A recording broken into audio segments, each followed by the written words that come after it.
A very good evening to all of you. This is Devashish Pandey and welcome you all to lecture number 2 of भारतीय नागरिक सुरक्षा संहिता। कल हमने lecture 1 conduct किया था जिसके अंदर भी talked about the definition clause and the basics of the BNSS. हमने देखा था किस प्रकार से क्रिमिनल प्रोसीजर जो है वो स्टार्ट होता है, किस प्रकार से जो तीन तरह के केसेस होते हैं, एफआईआर केस, कंप्लेंट केस और इंफॉर्मेशन केस, उनका क्या ओवरलैपिंग और क्या चीजें हैं, ये कल की क्लास में हमने डिस्कस की थी। ठीक है sir. Okay, recording will be available. ठीक है, तो चलिए शुरू करते हैं आज का सेशन। आज सेकंड सेशन है भारतीय नागरिक सुरक्षा संहिता का, बहुत ज्यादा इंपॉर्टेंट है। कल की क्लास में हमने जो डेफिनेशन क्लॉज था उसको अच्छे से समझ लिया था। आई होप सारी डेफिनेशंस आपने देख ली होंगी और उसको याद भी करते चलिएगा थोड़ा सा। जैसे कॉग्निजेबल ऑफेंस आपसे एमसीक्यू में पूछा जा सकता है, bond, bail bond, electronic communication, इन सबको थोड़ा सा याद करते चलिएगा। So that will be beneficial for you. ठीक है, that will be beneficial for you. ठीक है, चलिए अब आगे बढ़ते हैं। ये हो गया था construction of reference trial under offences under BNSS, section 4 भी आपको बता दिया था। अब नेक्स्ट टॉपिक जो हम डिस्कस करने वाले हैं that is the hierarchy of courts. ठीक है, अब हम देखेंगे बीएनएसएस के अंदर जो कोर्ट्स की हायरार्की है वो क्या है। The second important point till लगभग सेक्शन 35 तक या 18 तक तो कम से कम ये बात करते हैं कि किस तरह की कोर्ट्स होंगी और कोर्ट्स की हायरार्की क्या होगी। तो यहां पे सबसे पहले हम हायरार्की कोर्ट्स की डिस्कस करते हैं। देखो, आपको पता है कि देश की सबसे बड़ी कोर्ट सुप्रीम कोर्ट होती है। ठीक है, वो आपको पता है। स्टेट की सबसे बड़ी जो क्रिमिनल कोर्ट होती है वो हाई कोर्ट होती है। ठीक है, स्टेट की सबसे बड़ी क्रिमिनल कोर्ट जो होती है वो हाई कोर्ट होती है। हाई कोर्ट की जो पावर होती है पनिश करने की, that is any sentence authorized by law. Any sentence authorized by law. Authorized by law इसका मतलब कि लॉ में कोई भी सेंटेंस जो दिया हुआ है वो हाई कोर्ट दे सकती है। उसकी जो पावर टू पनिश है वो अनलिमिटेड होती है। ठीक है, उसके बाद ये बात सेक्शन 22 से भी आती है। सेक्शन नंबर 22 में ये लिखा हुआ है। उसके बाद आपका आता है, उसके बाद high court, supreme court, high court. उसके बाद आपका आता है सेशन कोर्ट, जिसके अंदर आते हैं सेशन जज।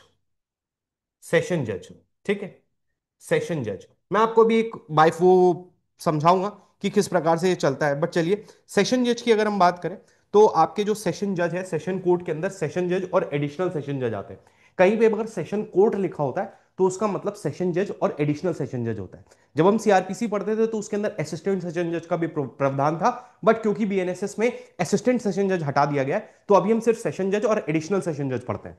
ठीक है, जो सेशन जज है वो दिया हुआ है सेक्शन नंबर 8 में, सेक्शन नंबर 8 में। और इनका अपॉइंटमेंट जो होता है हाई कोर्ट के द्वारा होता है। एक्चुअली ऑल द मैजिस्ट्रेट्स और द जजेस of the court are appointed by the high court. तो एक बात तो हमेशा याद रखिएगा कि किसी भी कोर्ट को स्टैब्लिश करना हो तो वो स्टेट गवर्नमेंट के द्वारा होता है। कोर्ट ऑफ सेशन कहां होगी या कोर्ट ऑफ सेशन का जो स्टैब्लिशमेंट है वो हमेशा स्टेट गवर्नमेंट के द्वारा किया जाएगा, लेकिन जो उस कोर्ट का प्रिसाइडिंग ऑफिसर यानी कि जो जज होगा वो हमेशा हाई कोर्ट के द्वारा नियुक्त किया जाएगा। This is universal through out. इस बात को हमेशा ध्यान रखिएगा। सेक्शन नंबर 8 में सेशन को सेशन जज की अगर हम बात करें तो हाई कोर्ट के द्वारा अपॉइंट किया जाता है। इनकी अगर आप पावर देखेंगे सेशन जज की, तो सेशन जज can give any sentence authorized by law, authorized by law, except any sentence authorized by law except the death sentence which is subject to confirmation, subject to confirmation by the high court, by the high court under section 407 to 412, 407 से 412। What I am trying to say कि session जज के पास power है कोई भी sentence देने की। इसका मतलब कितने भी साल की सजा हो, कितना भी फाइन हो, लाइफ इंप्रिजनमेंट हो या डेथ सेंटेंस हो, ये सभी तरीके की जो पनिशमेंट्स हैं, चाहे कम्युनिटी सर्विस हो, सब तरह की पनिशमेंट सेशन कोर्ट दे सकती है। एक बात, लेकिन अगर किसी भी सेशन कोर्ट ने डेथ सेंटेंस दिया है तो वो डेथ सेंटेंस तब तक एग्जीक्यूट नहीं होगा जब तक it has been confirmed by the high court, जिसके प्रोविजंस जो हैं वो 407 से 4012 तक दिए हैं। ये भी हमें पढ़ने हैं, बट हम आपको बीच बीच में कुछ सेक्शंस बताते रहेंगे ताकि वो आपके दिमाग में फिट होते रहें। ठीक है, 407 to 412 talk about confirmation of the death sentence by the high court. उसमें पूरा प्रोसीजर दिया है कि किस प्रकार से सेशन कोर्ट जो है वो हाई कोर्ट को भेजेगा confirmation of the death sentence के लिए। हाई कोर्ट जो है बहुत सारी चीजें कर सकता है, वो अब खत्म भी कर सकता है, सेंटेंस कम भी कर सकता है, एग्जीक्यूशन के लिए भी बोल सकता है। और जब तक हाई कोर्ट कंफर्म नहीं कर देता है डेथ सेंटेंस को, तब तक आपका जो सेशन कोर्ट का डेथ सेंटेंस है वो स्टेड रहेगा। और उसके बाद जब हाई कोर्ट डिसाइड कर लेगा तब उसके बाद होगा। अपील एक अलग चीज होती है और confirmation of the death sentence by the high court एक अलग चीज होती है। तो उसको हम 407 से 412 तक पढ़ेंगे, ठीक है। 407 to 412 talks about the power of the high court to confirm the death sentence that has been passed by the court of session. ठीक, कोई दिक्कत नहीं है। सेम पावर है एडिशनल सेशन जज की। सेम पावर है एडिशनल सेशन जज की। देखो, जब भी किसी भी जज की कोर्ट में एडिशनल लगा होता है, तो एडिशनल का मतलब होता है कि पावर सेम होंगे। They both are equal, but उसमें से किसी एक को थोड़ी ज्यादा पावर्स एग्जीक्यूटिव नेचर्स की दी होती है, जहां पे उनको कार्यभार बांटने का अधिकार होता है। ठीक है, तो एडिशनल सेशन कोर्ट की जब आप बात करोगे तो सेम है, हाई कोर्ट के द्वारा नियुक्ति होती है, और any sentence by law that has been provided except the confirmation of the death sentence by the high court. ठीक, इसके बाद सेक्शन 10 में आते हैं आपके, सेक्शन 10 में आते हैं आपके सीजीएम साहब। सीजीएम, ठीक है। सीजीएम के साथ आते हैं एडिशनल सीजीएम। एडिशनल सीजीएम कहीं कहीं पे इन्होंने सब डिविजनल मैजिस्ट्रेट की भी बात की है। ये कैसे होता है मैं अभी आपको समझाऊंगा, ठीक है। इनकी जो पावर है, इनकी जो पावर है सीजीएम की या एडिशनल सीजीएम की या सब डिविजनल मैजिस्ट्रेट की, ये up to 7 years of imprisonment दे सकते हैं। एनी फाइन, एनी फाइन जो कि दिया हुआ है सेक्शन नंबर 23 में, ठीक है। और ये जो पावर थी ये सेक्शन नंबर 22 में दी हुई है, ठीक है। तो ये बात बहुत ही क्लियर है कि जो आपके सीजीएम है, एडिशनल सीजीएम है या सब डिविजनल मैजिस्ट्रेट है, 7 साल तक की सजा दे सकते हैं। बेसिकली सब डिविजनल मैजिस्ट्रेट के लिए लॉ बहुत ज्यादा क्लियर नहीं है, लेकिन इनको सीजीएम के अंडर माना जाता है, और जनरली इनको भी जो पावर्स दी जाती है वो 7 साल तक की दी जाती है, ठीक है। उसके बाद सेक्शन नंबर 9 जो है वो आपका कहता है judicial magistrate first class, JMFC, judicial magistrate first class. सबका अपॉइंटमेंट हाई कोर्ट के द्वारा ही होता है, इसमें कोई सवाल नहीं है। ये 3 साल तक की सजा दे सकते हैं, 3 साल तक की सजा दे सकते हैं। 50,000 रुपए तक का फाइन, जो कि पहले से बढ़ा दिया गया है, अब ये 50,000 हो गया 10,000 से बढ़ाकर। और कम्युनिटी सर्विस, और कम्युनिटी सर्विस, कम्युनिटी सर्विस एक नई टाइप की पनिशमेंट है जो बीएनएसएस में ऐड की गई है। जब हम 3 years की बात करते हैं 50,000, तो आइदर और बोथ होता है, या फिर कम्युनिटी सर्विस दी जा सकती है, ठीक है। उसके बाद ये हो गया आपका जेएमएफसी। उसके बाद आते हैं JMSC, judicial magistrate second class. High court के द्वारा ही नियुक्त होते हैं, 1 साल तक की सजा दे सकते हैं, 10,000 रुपए तक का फाइन दे सकते हैं, एंड कम्युनिटी सर्विस दे सकते हैं, ठीक है। कम्युनिटी सर्विस क्या है? तो सेक्शन नंबर सेक्शन नंबर 23 में कम्युनिटी सर्विस को समझाया गया है, ठीक है। अब जो कम्युनिटी सर्विस होती है, कम्युनिटी सर्विस आपसे पूछा जा सकता है, क्योंकि ये एक नई चीज है जो ऐड हुई है, कम्युनिटी सर्विस। कम्युनिटी सर्विस का मतलब होता है ऐसी कोई भी एक्टिविटी या punishment that is for the benefit of the community for which that person shall not be entitled to remuneration. Community service की डेफिनेशन क्या है? ऐसा पनिशमेंट जिससे कम्युनिटी का वेलफेयर हो आपके काम से, और उस काम करने के आपको पैसे ना मिले, that is known as community service. देखो, अब we will talk about the notes and all the other things. अब एक बार we will complete the topic first, और उसके बाद वी विल लास्ट में we will discuss about all the things, ठीक है। 23 में ही ये सारी चीजें दी हुई हैं, तो इसको याद रखिएगा। ये भी सेक्शन नंबर 23 में दिया हुआ है। तो 23 में कम्युनिटी सर्विस क्या है? Punishment for the welfare of the community without remuneration. तो ऐसा लिख सकते हो, service of community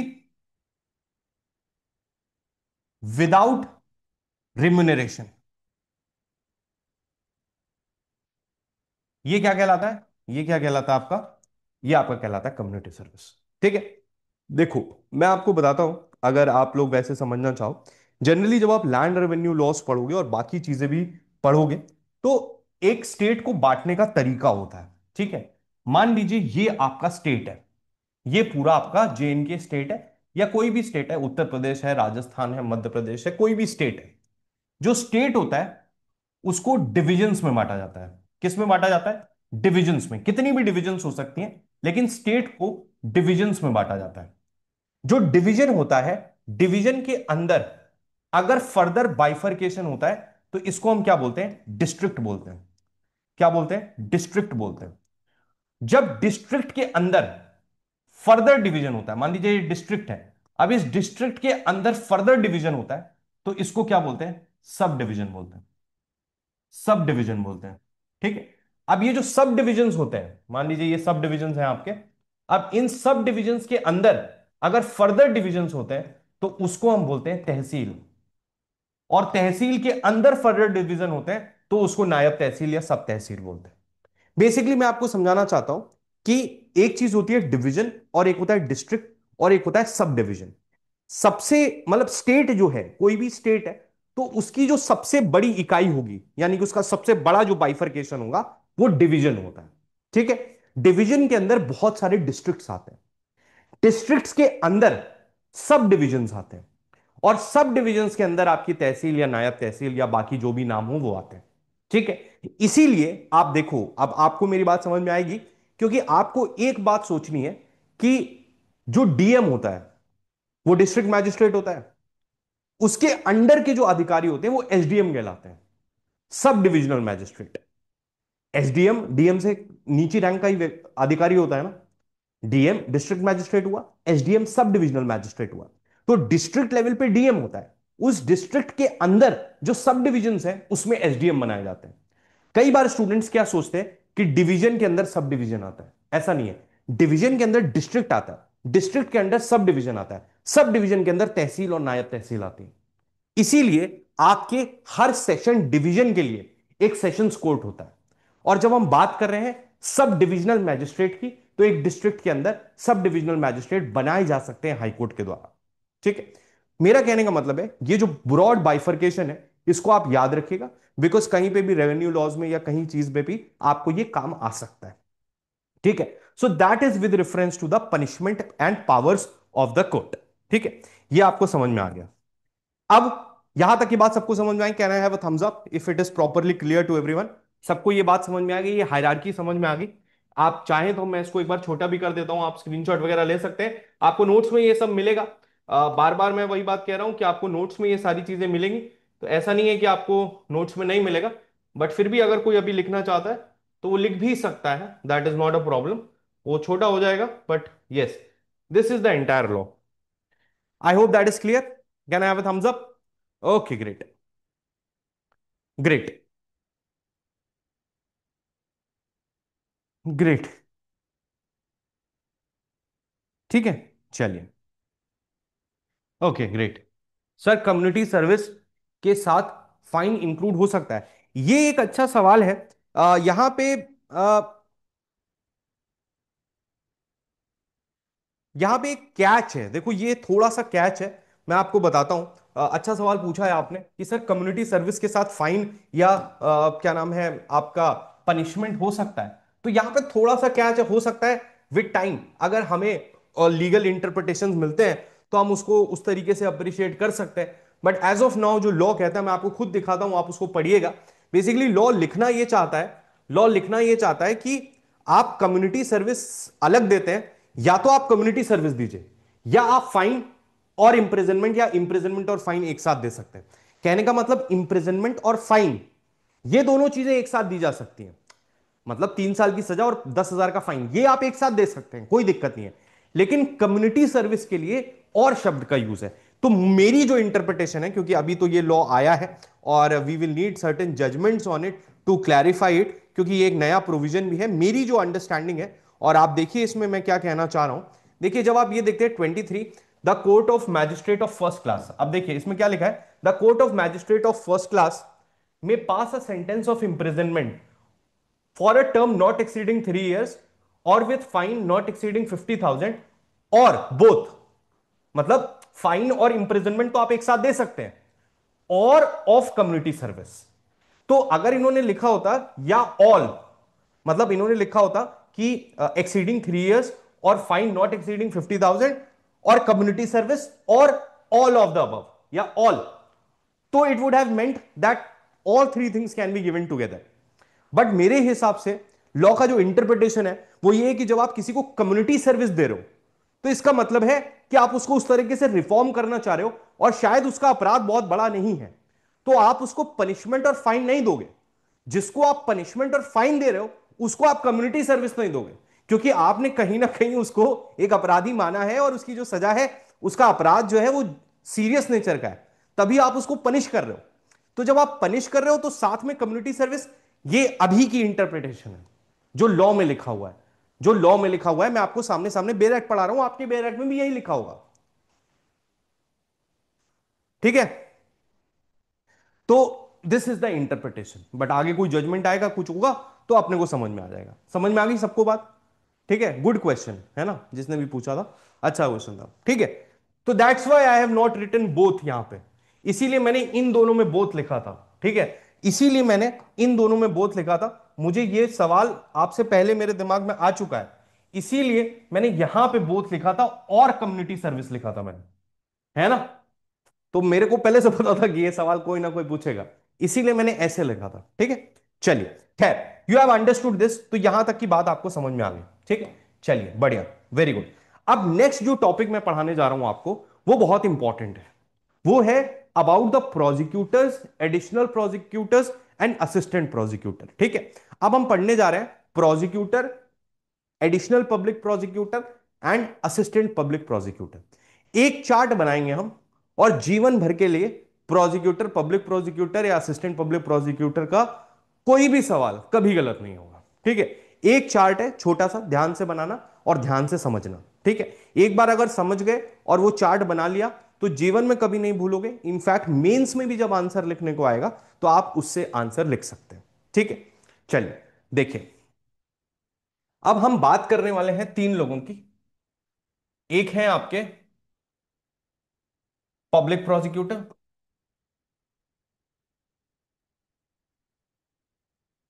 additional public prosecutor और असिस्टेंट पब्लिक प्रोसिक्यूटर। ठीक है, ये तीन अधिकारी हैं जिनके बारे में हम पढ़ने वाले हैं, public prosecutor, additional public prosecutor और असिस्टेंट पब्लिक प्रोसिक्यूटर। ठीक बात है। ये जो आपके पब्लिक प्रोसिक्यूटर और एडिशनल पब्लिक प्रोसिक्यूटर होते हैं, ये हाई कोर्ट्स के लिए या फिर कोर्ट ऑफ सेशन के लिए नियुक्त किए जाते हैं। ठीक है, जो असिस्टेंट पब्लिक प्रोसिक्यूटर्स होते हैं ये जुडिशियल मैजिस्ट्रेट कोर्ट्स के लिए होते हैं। ठीक है, ये मैजिस्ट्रेट कोर्ट्स के लिए होते हैं, और पब्लिक प्रोसिक्यूटर और एडिशनल पब्लिक प्रोसिक्यूटर्स जो होते हैं वो हाई कोर्ट और कोर्ट ऑफ सेशन में ट्रायल कंडक्ट करने के लिए यूज किए जाते हैं। ठीक है, ये बात क्लियर है, यहां तक कोई दिक्कत नहीं है, you are with me till here. अब देखिए, द मोस्ट इंपॉर्टेंट चार्ट और the chart that will create everything very simple. आप आपकी कॉपी में बन जाएगा, चलो ठीक है। यहां पे सेक्शन नंबर डालिएगा, यहां पे डालिएगा डेजिग्नेशन, डेजिग्नेशन, यहां पे डालिएगा कोर्ट, यहां पे डालिएगा क्वालिफिकेशन। अगर बना रहे हैं तो, नहीं बना रहे तो भी कोई बात नहीं। यहां पे appointing authority, appointing authority, authority और अदर्स।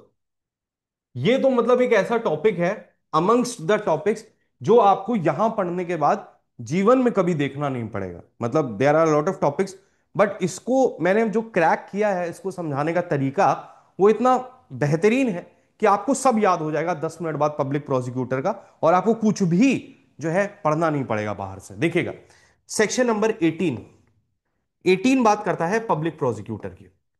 पब्लिक प्रोसिक्यूटर हाईकोर्ट के लिए अपॉइंट किए जाते हैं, जिनकी क्वालिफिकेशन 7 इयर्स ऑफ प्रैक्टिस होनी चाहिए। इनका अपॉइंटमेंट स्टेट गवर्नमेंट या सेंट्रल गवर्नमेंट दोनों के द्वारा किया जा सकता है, but it has to be done on the consultation of high court.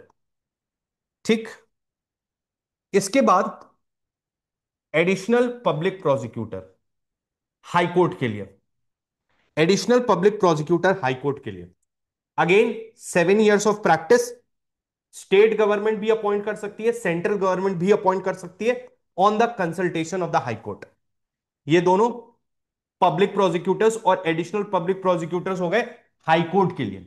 कौन सी कोर्ट के लिए है ये? हाई कोर्ट के लिए। कौन सी कोर्ट के लिए? हाई कोर्ट के लिए। अब देखिए, we will talk about public prosecutor for the court of session, public prosecutor for the court of session, 7 years of practice, 7 years of practice.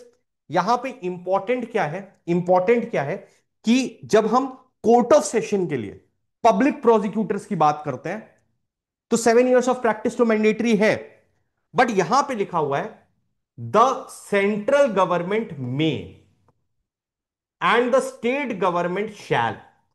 इसका मतलब है, देखो देखो इसमें सेंट्रल गवर्नमेंट और स्टेट गवर्नमेंट का डिफरेंस सिर्फ इतना है कि ऐसे लॉज जो सेंट्रल स्टेट गवर्नमेंट के हैं तो वहां स्टेट गवर्नमेंट का होगा, जो सेंट्रल लॉज है वहां सेंट्रल गवर्नमेंट का पब्लिक प्रोसिक्यूटर होगा। तो कहने का मतलब कोर्ट ऑफ सेशन में स्टेट गवर्नमेंट का प्रोसिक्यूटर होना, पब्लिक प्रोसिक्यूटर होना मैंडेटरी है। मतलब स्टेट गवर्नमेंट को अपना पब्लिक प्रोसिक्यूटर अपॉइंट करना मैंडेटरी है, शैल शब्द का प्रयोग है। लेकिन सेंट्रल गवर्नमेंट के लिए मे शब्द का प्रयोग है, दे मे अपॉइंट और दे मे नॉट अपॉइंट। जनरली इनका नाम डीएम के पैनल से लिया जाता है। डीएम साहब with the help of session जज एक पैनल प्रिपेयर करते हैं, पैनल ऑफ एडवोकेट्स प्रिपेयर करते हैं, जिनमें से किसी को पब्लिक प्रोसिक्यूटर बनाया जाता है for the court of session. Additional public prosecutor, court of session, 7 years, same चीज, सेम चीज, सेंट्रल गवर्नमेंट में, स्टेट गवर्नमेंट शैल, और डीएम के पैनल के नाम होने चाहिए। उसके बाद एक छोटी सी चीज आती है जो कि अलग से देखी जाती है। ये कोर्ट ऑफ सेशन के लिए पब्लिक प्रोसिक्यूटर हो गए और एडिशनल पब्लिक प्रोसिक्यूटर हो गए। अब देखिएगा, अब देखिएगा, एक छोटा सा चीज अलग सा है, वो है special public prosecutor. Special public prosecutor ये किसी भी कोर्ट के लिए, एनी कोर्ट के लिए अपॉइंट किया जा सकता है, बट इसको 10 years की प्रैक्टिस की जरूरत है। और ये सेंट्रल गवर्नमेंट या स्टेट गवर्नमेंट कोई भी अपॉइंट कर सकता है स्पेशल पब्लिक प्रोसिक्यूटर। तो स्पेशल पब्लिक प्रोसिक्यूटर, मैं पूरा रिपीट करूंगा, एक बार ये चार्ट कंप्लीट कर लूं, I will repeat it again, don't worry. I will just complete the chart in 2 minutes, I will repeat 2 times। ठीक है, चलो स्पेशल पब्लिक प्रोसिक्यूटर हो गया, ये सारे 18 में ही है, ये सब कुछ 18 में ही दिया है। ठीक है, उसके बाद 19 में, 19 में असिस्टेंट पब्लिक प्रोसिक्यूटर है। असिस्टेंट, देखो मेरी बात ध्यान रखना, आप एपीपी मत लिखना, क्योंकि एपीपी में कंफ्यूजन होता है एडिशनल पब्लिक प्रोसिक्यूटर है या असिस्टेंट पब्लिक प्रोसिक्यूटर है, जब आप नोट्स बना रहे हो या जब आप आंसर्स लिख रहे हो। आप देखो मैंने पीपी को तो पीपी लिखा, लेकिन एडिशनल में मैंने ए डबल डी लिखा और असिस्टेंट में ए डबल एस टी लिख रहा हूं। तो हर चीज को ध्यान रखना, एपीपी लिख दोगे कंफ्यूज हो जाओगे, बाद में मत कहना। ये मैजिस्ट्रेट कोर्ट के लिए होते हैं, किसके लिए होते हैं, मैजिस्ट्रेट कोर्ट के लिए होते हैं। इनको कौन अपॉइंट कर सकता है, सेंट्रल गवर्नमेंट में and state government shall, state government शैल। यहां पे एक चीज और कही गई है कि अगर कहीं पे भी रेगुलर कैडर होता है तो असिस्टेंट पब्लिक प्रोसिक्यूटर हैं जो उसी से बनाए जाएंगे। जैसे कि आपका पीओ का एग्जाम है, तो अगर पीओ का एग्जाम होगा तो आप 19 के अंदर असिस्टेंट पब्लिक प्रोसिक्यूटर बनेंगे। ठीक है, क्योंकि आपका कैडर एग्जिस्ट करता है। और इसमें दो छोटी बातें और हैं कि अगर no assistant public prosecutor available, no assistant public prosecutor available, तो डीएम साहब जो है वो किसी को भी public prosecutor assistant public prosecutor appoint कर सकते हैं after giving, after giving 14 days notice, 14 days notice to state government. लेकिन किसी को भी public prosecutor, assistant public prosecutor बनाया जा सकता है, but not a police officer who is below the rank of, below the rank of inspector और participated in the investigation. और यहां पे आपका सेक्शन नंबर 18 और 19 पूरी तरह खत्म हो गया। और इस चार्ट की मदद से आप प्री मेंस इंटरव्यू और आरओ बनने, पीओ बनने के बाद या जज बनने के बाद भी इसका इस्तेमाल जो है वो आप कर सकते हैं। ठीक है, देखिए क्या कहता है, देखिएगा जरा। मैंने आपसे क्या कहा, देखिए पहले मैं एक बार बता देता हूं बड़ा करके थोड़ा, फिर मैं आपको छोटा करके दे दूंगा तो आप स्क्रीनशॉट ले लीजिएगा। देखो अब मेरी बात ध्यान से सुनना, सब लोग मेरी बात पहले ध्यान से सुनो, मेरी बात ध्यान से सुनो, सब लोग शांत, सब लोग कोई लिखेगा नहीं, अब पहले मेरी बात सुनेगा, मैं सामने आ गया, छुपा लिया मैंने, पहले मेरी बात सुनो। मैं आपसे कह रहा हूं कि you have heard about three people, public prosecutor, additional public prosecutor and assistant public prosecutor. पहली लाइन की बात है कि जो हाई कोर्ट है और कोर्ट ऑफ सेशन है, वहां पे पब्लिक प्रोसिक्यूटर्स होंगे और एडिशनल पब्लिक प्रोसिक्यूटर्स होंगे, ठीक बात। और जो मैजिस्ट्रेट कोर्ट्स होंगी, वहां पे असिस्टेंट पब्लिक प्रोसिक्यूटर होंगे। ये दूसरी बात, ये दोनों बातों में कोई दिक्कत नहीं है, बिल्कुल भी रॉकेट साइंस नहीं था। तो जब हमें इनके बारे में पढ़ना है, तो पहले हम देखेंगे हाई कोर्ट्स में पब्लिक प्रोसिक्यूटर और एडिशनल पब्लिक प्रोसिक्यूटर। उसके बाद हम देखेंगे कोर्ट ऑफ सेशन में पब्लिक प्रोसिक्यूटर और एडिशनल पब्लिक प्रोसिक्यूटर। उसके बाद एक स्पेशल पब्लिक प्रोसिक्यूटर्स का क्लॉज है, और उसके बाद हम देखेंगे मैजिस्ट्रेट्स की कोर्ट में असिस्टेंट पब्लिक प्रोसिक्यूटर्स। तो जब हमने देखा कि अगर हम बात करते हैं पब्लिक प्रोसिक्यूटर की, जो हाई कोर्ट के लिए होता है, मतलब he will be conducting the trial in the high court, तो he has to be have the qualification of 7 years, he can be appointed by the state or the central government with the consultation of the high court। तो एक line की बात है कि अगर high court में public prosecutor और additional public prosecutor को अपॉइंट करना है, तो वो consultation with the high court से होता है। स्टेट गवर्नमेंट या सेंट्रल गवर्नमेंट कोई भी अपॉइंट कर सकता है। 7 साल की प्रैक्टिस जो है वो मैंडेटरी होती है। That is with reference to the public prosecutor and additional public prosecutor for the high courts, for the high courts, ठीक है। उसके बाद आता है public prosecutor and assistant public prosecutor for court of session. तो public prosecutor and additional public prosecutor for court of session, 7 years practice, central government में and state government shall. State government के public prosecutor या additional public prosecutors होना mandatory है court of session में, लेकिन central government के mandatory नहीं है, ठीक है।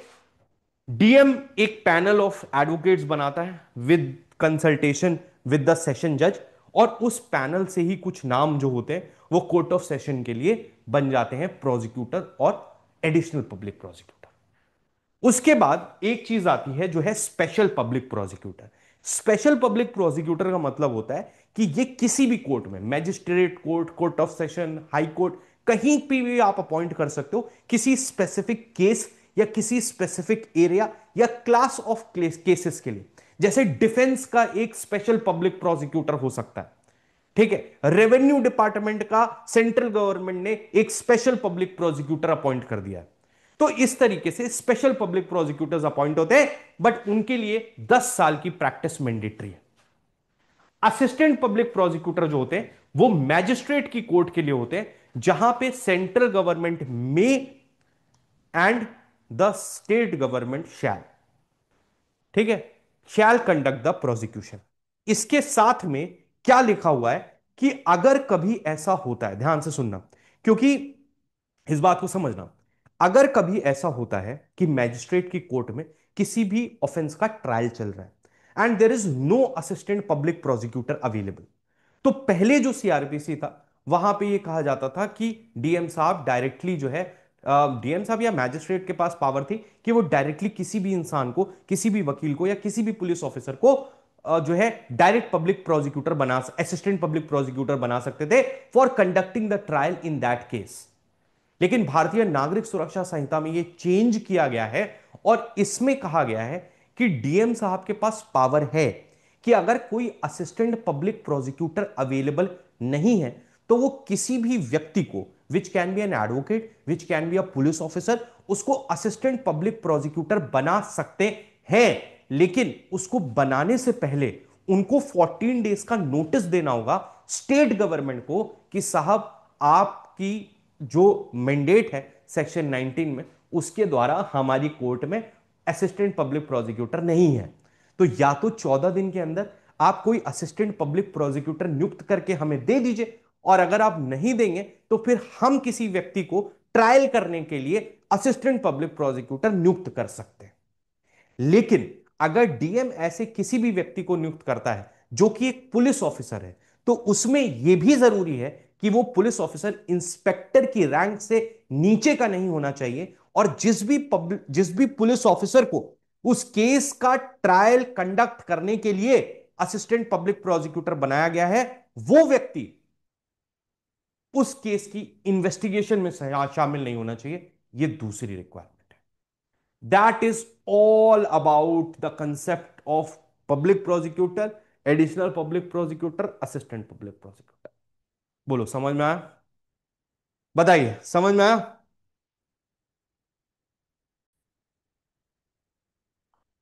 ठीक है, तो ये सबको समझ में आ गया। अब नेक्स्ट टॉपिक जो हम डिस्कस करने वाले हैं, sir, are you going to do bare act reading for further sections? मैं बताता हूं आप लोगों को। देखो, आइडिया क्या है कि मैं सारे कंसेप्ट आपको पढ़ा रहा हूं, ठीक है। अब बट आपका काम है कि आप एक बार घर जाके बेयर एक्ट को पढ़ें। कुछ छोटी छोटी चीजें जो मैं छोड़ रहा हूं, जो बहुत ज्यादा रिलेवेंट नहीं है एग्जाम पर्पस के लिए, वो आपको पढ़नी पड़ेंगी। देखो, दो तरीके हैं, मैं बेयर एक्ट से पढ़ा सकता हूं, बट बेयर एक्ट से पढ़ाने में क्या होगा ना कि वो आपको उतना इन डेप्थ क्लियर नहीं होगा। मैं जिस तरीके से अभी पढ़ा रहा हूं, और घर जाके आप बेयर एक्ट पढ़ोगे तो आपको बेयर एक्ट में यही सारी चीजें मिलेंगी। तो ऐसा नहीं है you have to leave the bare acts, you have to study the bare act, but try करो whatever is being taught. जैसे आज हम टारगेट लेके आए हैं कि कम से कम 40 सेक्शंस तक पूरा कर देंगे, तो कल आप 40 सेक्शंस तक पढ़िए, तो आपको खुद ही समझ में आएगा that what was taught, and you have मतलब स्टडीड द बेयर एक्ट, तो वो आपको सप्लीमेंट करेगा इन योर प्रिपरेशन। और क्योंकि मुझे पढ़ाने में दिक्कत नहीं, मैं आपको लिटरली बताऊं, if I have to teach from the bare act, it is very easy for me. This is the difficult task. Bare act से क्या है, सीधा सीधा बोलना है, पब्लिक प्रोसिक्यूटर है, देखो 7 साल है, अच्छा इसमें ये लिखा है, अच्छा इसमें ये लिखा है, तो that is very easy for me. But I am doing this so that you learn it by heart, ठीक है। But keep on reading the bare act your self, don't skip the bare act, don't skip the bare act. मैं इसका कारण बताता हूं, क्योंकि ये जो मेरे नोट्स हैं और ये जो मेरी क्लासेस हैं, ये आपको इतनी कन्वीनियंट हो जाएंगे थोड़े टाइम बाद, इतने आसानी से समझ में आने लगेगा कि आपको बेयर एक्ट डिफिकल्ट लगने लगेगा, और आपका बेयर एक्ट पढ़ने का मन नहीं होगा। ठीक है, मैं जानता हूं, क्योंकि I have gone through this. So when you study things in detail, फिर आपका धीरे धीरे बेयर एक्ट पढ़ने का मन खत्म होने लगता है। But you have to keep that intact, क्योंकि आपको लगेगा सब कुछ तो जो बेयर एक्ट में था वो क्लास में हो ही चुका है। But still bear act reading continuous रखो, उससे अपना एक बेनिफिट है ना। हाँ, नहीं नहीं, वो तो ऐसे ही पढ़ाऊंगा ही मैं पूरा नोट्स नोट्स में ही पूरा ऐसे ही खत्म कर दूंगा बीएनएसएस। ठीक है, अभी आप देखो आगे, जादू अभी तो शुरुआत है, ये तो बस झांकी है, पिक्चर अभी बाकी है। ठीक है, चलिए नेक्स्ट टॉपिक पे चलते हैं, नेक्स्ट टॉपिक पे चलते हैं। ठीक है, चलिए नेक्स्ट टॉपिक। अब एक नया टॉपिक जो है वो ऐड हुआ है आपके बीएनएसएस में, जो बेसिकली पहले भी था, ऐसा नहीं कहूंगा नहीं था। 20 ए था, 25 ए था, डायरेक्टोरेट ऑफ प्रोसिक्यूशन। ठीक है, तो आप बार बीएनएस के सेक्शन याद करो, बीएनएसएस के सेक्शन याद करो, सब मिक्स हो जाते हैं, और सीआरपीसी याद करो। तो अभी जो है ना, सेक्शन 20 डील करता है डायरेक्टोरेट ऑफ प्रोसिक्यूशन से। ठीक है, तो स्क्रीनशॉट ऑफ द चार्ट, चलो जल्दी से ले लो बेटा, है ना, जल्दी से ले लो एक बार। देवशीष सर ने पढ़ाना शुरू कर दिया, फिर सर रुकते नहीं है असल में, क्योंकि मेरा ये है कि एक बार जनरेटर गर्म हो गया, फिर उसके बाद अगर उसको ठंडा करा तो फिर वो, फिर से मुझे जो है टाइम लगता है फ्लो में आने में। आप देखेंगे जैसे क्लास जब शुरू होती है, तो शुरुआत के 5-10 मिनट मेरा थोड़ा ऐसे रहता है, एक बार फ्लो में आ जाता हूँ तो फ्लो फिर चलता ही रहता है। ये लीजिए, ले लीजिए इसको, मेरे साथ लीजिएगा। ठीक है, चलो, ठीक है, चलो। अब देखो, अब एक नेक्स्ट टॉपिक जो था वो था डायरेक्टोरेट ऑफ प्रोसिक्यूशन, 25 ए में था, सीआरपीसी में। अक्सर स्टूडेंट मुझसे पूछते थे कि सर, ये डायरेक्टोरेट ऑफ प्रोसिक्यूशन क्या भला है, क्योंकि डायरेक्टोरेट ऑफ प्रोसिक्यूशन में कुछ भी डिटेल में दिया नहीं हुआ था। बेसिक चीजें दी हुई थी, डायरेक्टोरेट ऑफ प्रोसिक्यूशन क्या है। डायरेक्टोरेट ऑफ प्रोसिक्यूशन का मतलब है कि एक स्टेट गवर्नमेंट की एजेंसी होगी, जो इफेक्टिवली स्टेट में जो ट्रायल हो रहे हैं उनकी प्रॉपर तरीके से मॉनिटरिंग करेगी। लेकिन इस बार जो सेक्शन नंबर 20 ऐड किया गया है डायरेक्टोरेट ऑफ प्रोसिक्यूशन का बीएनएसएस ने, इसने इसको थोड़ा लेंदी बना दिया है। लेंदी बेसिकली इसका एक अलग फ्रेमवर्क बना दिया है, जिसको अब हम समझेंगे। ठीक है, जिसको अब हम समझेंगे। ठीक है,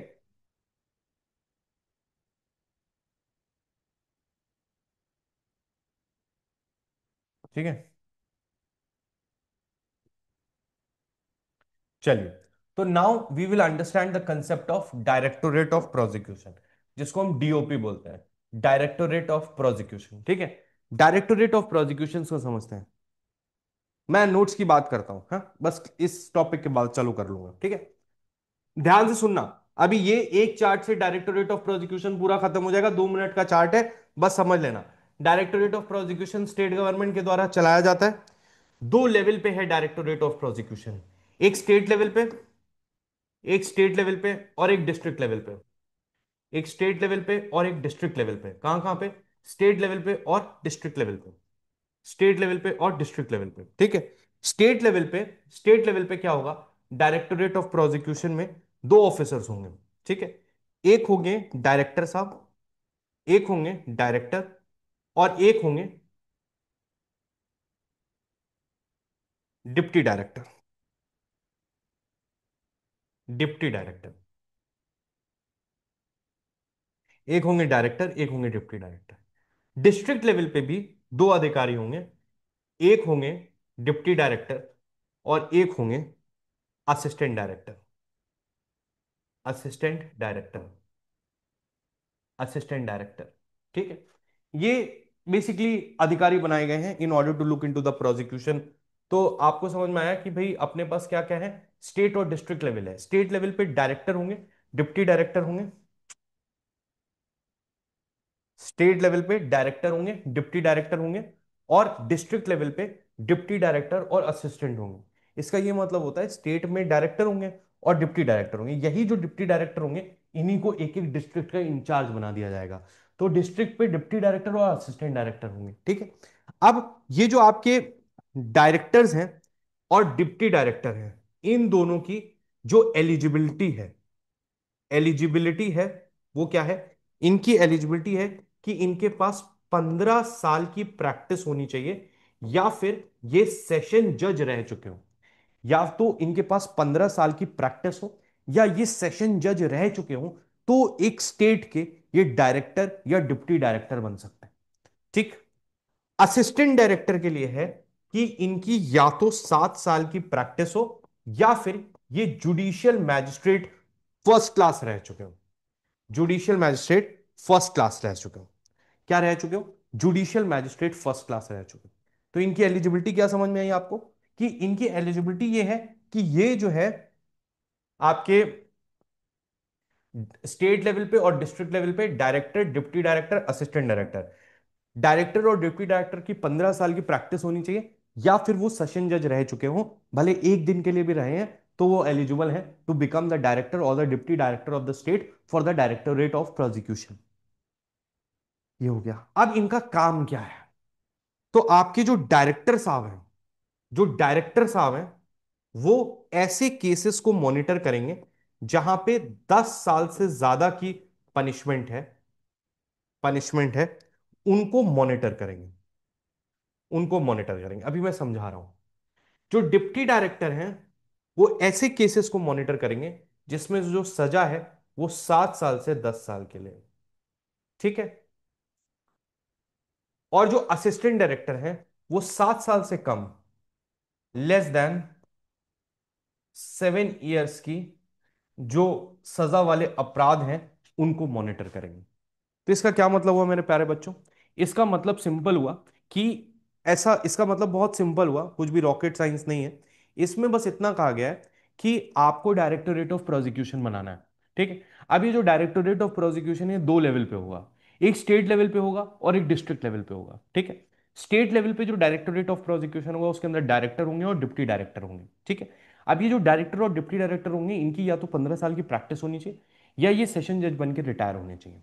तो इनको हम एलिजिबल मानेंगे टू बिकम द डायरेक्टर और द डिप्टी डायरेक्टर। ठीक है, उसके बाद आता है आपका असिस्टेंट डायरेक्टर, जो डिस्ट्रिक्ट लेवल पे होंगे।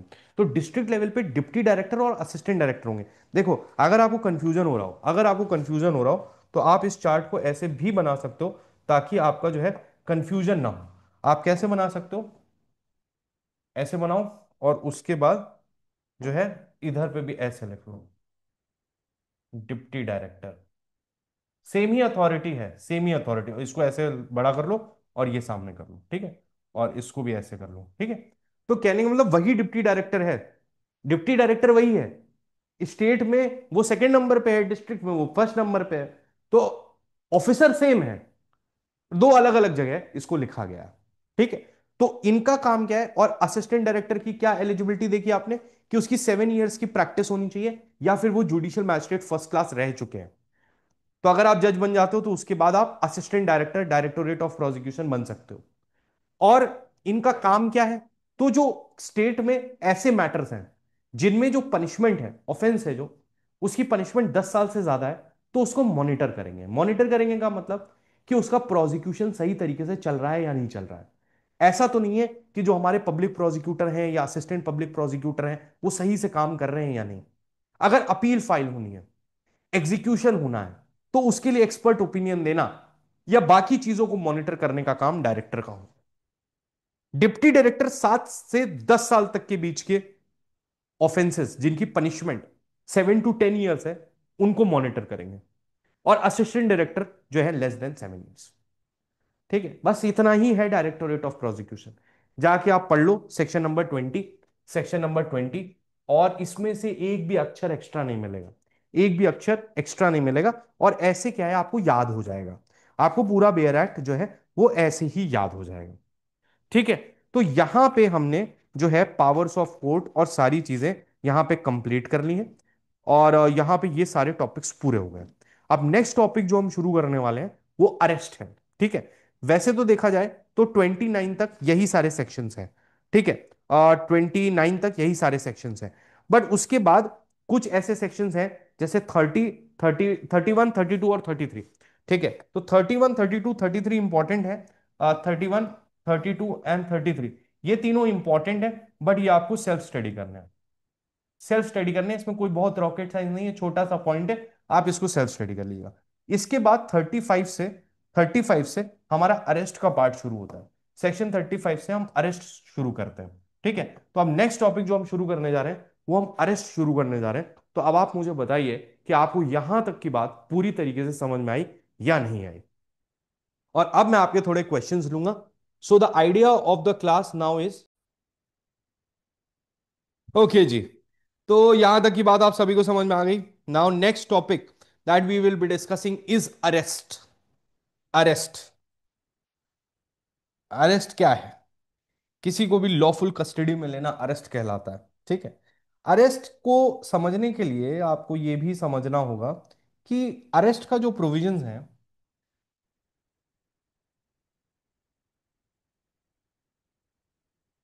अरेस्ट क्या है, देखो पता है बीएनएसएस भी क्या करता है, इस बात को समझना जरा। We will be talking about arrest. तो अरेस्ट पे जाने से पहले इस चीज को जरा समझना। होता क्या है कि हमारे देश का जो क्रिमिनल लॉ है that believes that any person is innocent until he is proven guilty. अगर किसी भी व्यक्ति का प्रोसिक्यूशन भी हो रहा है, so he is termed as innocent unless he has been proven guilty by the court of law. तो ऐसी परिस्थिति में if you are arresting that person, तो you are actually violating his article 21 of the Indian constitution. ठीक बात, यहां तक की बात आपको समझ में आती है कि भाई अगर आप किसी को अरेस्ट कर रहे हो तो उसकी लिबर्टी, लाइफ एंड लिबर्टी को आप किसी ना किसी तरीके से कर्ब कर रहे हो। तो जो बीएनएसएस है उसका एक इंपॉर्टेंट काम यह भी है that we are balancing the interest. समझिएगा इस बात को। जब आप अरेस्ट के प्रोसीडिंग्स को देखते हो तो दो चीजें आती हैं। एक तरफ सोसाइटल इंटरेस्ट है, सोसाइटल इंटरेस्ट है कि भाई जो भी, जिस भी व्यक्ति ने ऑफेंस किया है उसको पकड़ा जाए, उसका ट्रायल हो और उसको सजा मिले। That is the interest of the society. On the other hand there is an individual interest also, individual interest also, individual interest also in the sense कि उसका राइट टू लाइफ वॉयलेट ना किया जाए। तो सीआरपीसी और the BNSS provides the balancing between the to interest. समझिएगा इस बात को। और ये आपको हर ओकेजन पे दिखेगा। अभी हम अरेस्ट के प्रोविजंस देखेंगे। तो अरेस्ट में देर आर प्रोविजंस, जब the police can arrest, the magistrate can arrest, a private person can arrest, और maybe military personnel can arrest. फिर हमने उसके साथ करस्पॉन्डिंग बेल के प्रोविजंस भी देखे। हमने ये भी देखा कि नॉन कॉग्निजेबल ऑफेंस में बिना मैजिस्ट्रेट के वारंट के अरेस्ट नहीं किया जा सकता। तो बीएनएसएस क्या ट्राई कर रहा है? BNSS is actually trying to strike a balance between the two interests. एक तरफ हम ऑफेंडर को भागने भी नहीं देना चाहते हैं कि वो भाग जाएगा, विटनेसेस को डराएगा, एविडेंस को डिस्ट्रॉय करेगा, दोबारा ऑफेंस कर सकता है बहुत सारी, या वो दोबारा पकड़ा नहीं जाएगा। This can be the reasons why any person can be arrested. But at the same point of time यहां पे बहुत सारी ऐसी चीजें दी हैं कि पुलिस ऑफिसर को रीजन टू बिलीव है, या कौन सी सिचुएशंस में वो कर सकता है, कौन सी सिचुएशंस में नहीं कर सकता है। अगर करा भी तो हमने उसको बेल की ऑप्शन दे दिया कि आप बेल ले लो, bailable offence, non bailable offence बनाए, जो लेस सीरियस नेचर के ऑफेंस है उसमें bail as a matter of right दिया। तो कहीं ना कहीं जो पूरा कोड है उसका काम अपार्ट फ्रॉम द प्रोसीजर ये भी है कि हम दोनों इंटरेस्ट को बैलेंस करें। उसी में से पहला टॉपिक जो है वो है अरेस्ट का। ठीक है, वो है अरेस्ट का। अब ये बातें आप मेंस में लिख सकते हो। अब जब हम अरेस्ट की बात करते हैं तो अरेस्ट जो है वो दो तरीके के होते हैं। एक होता है under the warrant of arrest, under the warrant, और एक होता है विदाउट वारंट। एक होता है on the warrant of arrest और एक होता है विदाउट वारंट। ठीक है, जो वारंट के साथ होता है अरेस्ट विद वारंट उसको हम पढ़ेंगे सेक्शन 72 से लेकर 83 तक, प्रोबेबली कल, कल नहीं हुआ तो परसों। और विद वारंट का जो चैप्टर है वो चैप्टर 5 है जो अब हम पढ़ने वाले हैं, सेक्शन 35 से 62 तक। मेरा एक और बात मेरी जरा ध्यान से सुनिएगा और इसको समझिएगा भी। लॉ कहता है कि कॉग्निजेबल ऑफेंस में पुलिस के पास पावर टू अरेस्ट है। ठीक है, कॉग्निजेबल ऑफेंस में पुलिस के पास पावर टू अरेस्ट है। लेकिन आपको एक बात समझना है कि हर एक ऑफेंस में अरेस्ट मैंडेटरी नहीं है। इसका यह मतलब है कि you definitely have the power to arrest, but आपको कहीं ना कहीं सेक्शन 35 या चैप्टर 5 के प्रोविजंस को भी फॉलो करना है if you are actually arresting somebody. ध्यान से इस बात को समझना कि एफआईआर और अरेस्ट में फर्क है। जब हम एफआईआर पढ़ेंगे तो हम देखेंगे कि वहां पे लिखा हुआ है कि every information that the police receives उसको उनको नोट डाउन करना है और अपना माइंड अप्लाई नहीं करना है। लेकिन जो अरेस्ट का प्रोविजन है उसमें यह नहीं लिखा हुआ है कि भाई अगर किसी की एफआईआर है तो आप अक्यूज्ड को अरेस्ट ही करेंगे। You have to have a credible information, you have to have a reason to believe, you have to see the seriousness of the offense, after that you can arrest anybody. What I'm trying to tell you that there is a difference between lodging an FIR against anybody and arresting anybody. FIR register करना police के लिए mandatory है, compulsory है, लेकिन arrest करना compulsory नहीं है। Arrest credible grounds पे जब उनको रीजन टू बिलीव होता है तभी किया जाता है। ठीक है, ये बात आपको समझना है। ठीक है, ये बात आपको समझ में आई काइंड्स ऑफ अरेस्ट। अब आगे बढ़ते हैं। एक सवाल, सवाल तो क्या मतलब पॉइंट, कि who may arrest, who may arrest, who may arrest मतलब कौन कौन व्यक्ति अरेस्ट कर सकते हैं। तो जो सबसे इंपॉर्टेंट इंसान है वो तो पुलिस ऑफिसर है। ठीक है, वो तो आपको पता है कि पुलिस ऑफिसर है। इसके लिए आप सेक्शन 35 पढ़ सकते हो, सेक्शन 35 के साथ आप 39 पढ़ सकते हो, 39 के साथ आप 74 पढ़ सकते हो, 76 पढ़ सकते हो, 55 पढ़ सकते हो, 170 पढ़ सकते हो और 174 पढ़ सकते हो। Basically these are all the sections जहां पे पुलिस के पास पावर है टू अरेस्ट समबडी। वो वारंट के साथ भी हो सकती है, विदाउट वारंट भी हो सकती है, मतलब it can be with the warrant और विदाउट द वारंट। बट जो पुलिस ऑफिसर की पावर टू अरेस्ट है वो इन सारे सेक्शंस में दी हुई है। अभी के लिए मतलब इस चैप्टर के लिए we will focus on 35 and 39, ये अरेस्ट विदाउट वारंट की बात करते हैं। 74 76 होगा वारंट ऑफ अरेस्ट की बात करते हैं। उसके अलावा बाकी सारी चीजें हैं, as and when they come we will discuss, but you can study. आप बेयर एक्ट से तो एक बार पढ़ ही सकते हो ये सारे सेक्शंस, ऐसी कोई इसमें दिक्कत नहीं। उसके बाद एक प्रोविजन आता है जहां पे कहता है कि प्राइवेट पर्सन में अरेस्ट, प्राइवेट पर्सन में अरेस्ट। प्राइवेट पर्सन कौन से सेक्शंस में अरेस्ट कर सकता है? सेक्शन नंबर 40 में, और कभी कभी 31 में भी। इन दो सेक्शंस में प्राइवेट पर्सन भी अरेस्ट कर सकता है। इसीलिए मैंने आपको 31 सेल्फ स्टडी दिया है, इसको पढ़िएगा। उसके बाद पावर आती है मैजिस्ट्रेट के। मैजिस्ट्रेट की पावर टू अरेस्ट दी हुई है सेक्शन नंबर 41 में। और एक और चीज आती है जहां पे आपके मिलिट्री पर्सनल्स